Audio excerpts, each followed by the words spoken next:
Bom dia a todos, graça e paz, um abraço para você e sua família. Abordando sobre a fé no livro de Tiago, o apóstolo Tiago, ele traz algumas considerações muito interessantes para refletirmos. Há vários tipos de fé. Jesus mesmo já havia alertado os seus discípulos ou exortado os seus discípulos, dizendo que em algumas situações eles eram homens de pequena fé. Então a fé que é pequena, a fé que é grande. Jesus exalta algumas situações e diz, por exemplo, para a mulher sírio-fenícia: mulher, grande a tua fé. Fé grande, fé pequena. E nós temos em Tiago alguns exemplos interessantes para refletirmos. E eu pego como texto, capítulo 2, verso 26, que diz assim: porque assim como o corpo sem espírito é morto, assim também a fé sem obras é morta. Bom, vamos dar uma analisada no livro para pensar um pouco sobre isso.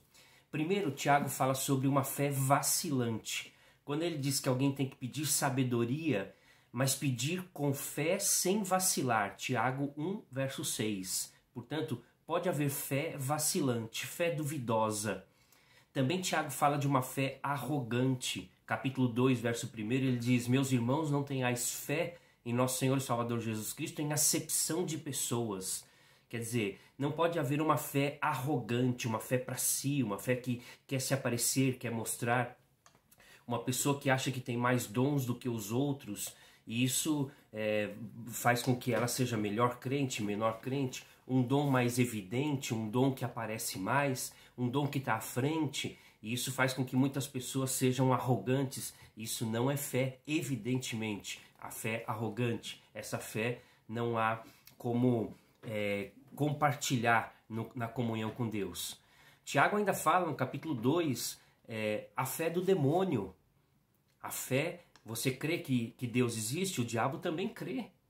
Os demônios também creem. Então a fé do demônio é uma fé totalmente sem sentido, sem valor, sem objetivo. É uma fé intelectual. É uma fé que está apenas na consciência. A pessoa acredita que Deus existe, mas isso não interfere no seu viver diário. Isso não faz com que essa pessoa tenha uma disposição para viver em função de Deus, para se entregar a Cristo e ao reino. Essa fé intelectual, evidentemente, não conduz à salvação. Existe também a fé inoperante. O verso 20 fala sobre isso do capítulo 2, como o verso 26 também que eu li, que a fé é morta. O verso 20 diz: queres, pois, ficar certo, ó homem insensato, de que a fé sem obras é inoperante? A fé que não tem razão de ser, é uma fé sem vida, sem existência, é uma fé que não tem obras. A fé sem obras é morta, é inoperante, é uma fé que não tem objetivo.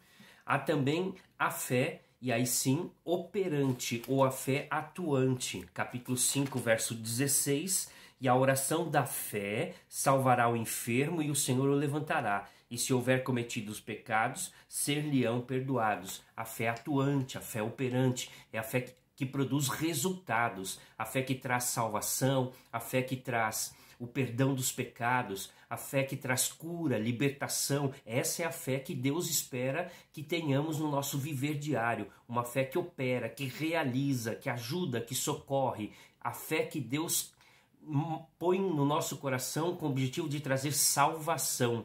Qual fé é essa? É a fé em Cristo Jesus, nosso Senhor e Salvador. Portanto, há vários tipos de fé. Fé pequena, fé vacilante, fé arrogante, fé intelectual, fé inoperante, mas a fé que Deus espera de nós é a fé operante, é a fé atuante, é aquela que traz o crente para perto de Cristo, para viver uma vida autêntica na salvação e no perdão dos pecados, na libertação do mal, na vida de santidade, cumprindo e obedecendo a palavra de Deus. Que Ele nos ajude. Vamos orar? Ó Pai, dá-nos a graça de viver na fé em Cristo Jesus de forma operante e prática, de sermos servos verdadeiros que se comprometem com o reino e vivem em função de Cristo Jesus. Que esta fé habite o nosso coração, mas que esta fé não seja apenas para momentos bons e agradáveis que atravessamos, mas que sejam para as provas, para os momentos de lutas, para que nós possamos sair vitoriosos. A fé aprimora o nosso relacionamento com o Senhor. Muitas vezes o exercício da fé acontece lá no fundo do poço, lá na dificuldade, na opressão, na tribulação. É ali que o Senhor nos prova. Queremos sair vitoriosos. Nos abençoe, nos ajude, firme a nossa fé. Em Cristo nós oramos. Amém. Compartilhe conosco nas mídias sociais, inscreva-se em nosso canal do YouTube, Igreja Presbiteriana de Utinga.